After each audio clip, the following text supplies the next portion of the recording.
jiraattan waaqayyo hunduma keenya labbeettiin hubannu gurrattiin qalbeeffannu inni nuuf haa laatu.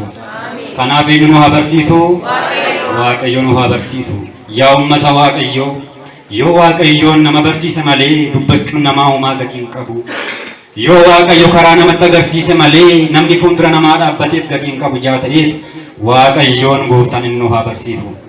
Dabalataan sagantaa kana nuu qopheessanii nyaata lafaa otoo hin ta'in nyaata samii isa darbu osoo hin ta'in isa hin dabarree isa yeroo otoo hin ta'in isa jireenyaa akka soorannu sababa kan nuu ta'an barattoota dilbataa Lolee Mikaa'el dhafnee yeroo tokko waaqayyoon galateeffadhaa fi maqaa isaa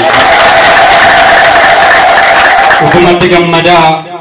Namoonni naannoo kana ijoollee gaariitu isiniin dhalate, ijoollee mana kiristaanaa ijaartu, ijoollee bataskaana ishee misoomsitu isiniin dhalate waan ta'eef ijoollee kana fakkaatu argachuu keessaniin baga gammaddan isiniin jedha abboota koo. Egaa ilmi har'aa baay'ee nama rakkisaa ta'eera. Ijoolleen tokko tokko abbaa isaaniitiif hin ajajaman, dirreen taane oolu yakka hojjetanii mana hidhaa galuu.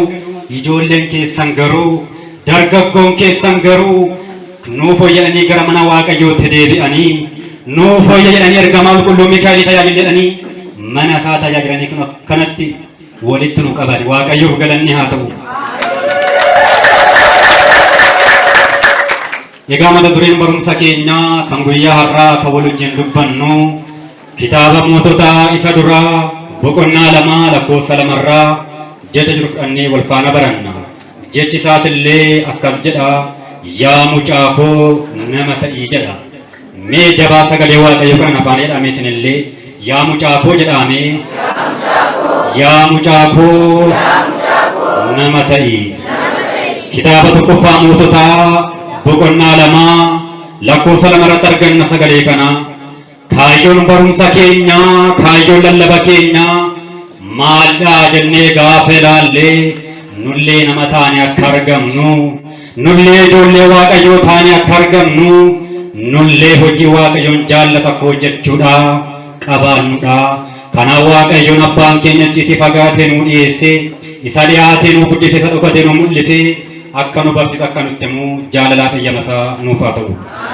Sagalee kanaa jecha kanaa kan dubbate eenyudha jennee gaafa ilaallee gaggeessaa saba Israa'eliin kan ta'e waaqayyo iddootti hoolotaa keessaa kan isa waame abbaa keenya raajaa Daawitiidha.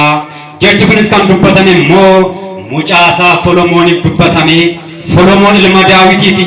Kanaaf kan maal jedhe abbaan isaa Daawit mucaa isaa Solomooni akkas jedheen: yaa mucaa koo, yaa ilma koo jabaadhu nama ta'ii ittiin jedhe. Maal ta'e ittiin jedhe? Waaqayyo nama nu haa taasisu. Waaqayyo nama nu haa taasisu. Egaa baay'een keenya nama taane uumamni nama ta'uu dadhabne, baay'een keenya ijoollee waaqayyoo taane kabaja samiitti waaqayyoon nu laate nuuf kenne garuu kabaja itti jiraachuu dadhabne waan ta'eef waaqayyoon nama nu haa taasisu.